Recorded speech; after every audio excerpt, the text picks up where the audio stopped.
Dugaan pemalakan di SPBU Muara Meranjat, Kecamatan Indralayu Selatan, Ogan Ilir. Jajaran Polsek Indralayu melakukan pengecekan sama penanganan di lapangan. Tapi sesudah ditangkap, pelaku menderita gangguan kejiwaan. Assalamualaikum, Komandan. Izin melaporkan giat opsional Polsek Indralaya. Inilah detik-detik Kadit Reskrim Ibda Indra Gunawan sama personel opsional Reskrim Polsek Indralayu mengamankan lanang berinisial RU, warga Desa Meranjat yang diduga terlibat juga pemalakan sopir di SPBU Muara Meranjat. Pelaku ditangkap pas berada di rumah makan Desa Meranjat. Berdasarkan hasil pemeriksaan awal, diketahui pelaku punya riwayat gangguan kejiwaan yang dibuktikan dengan dokumen pengobatan medis.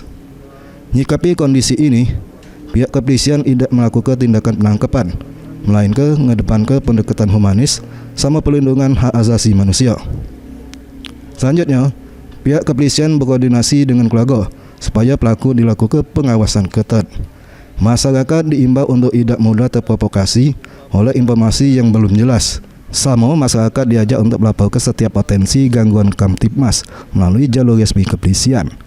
Ahmad Wamawi, PAL TV.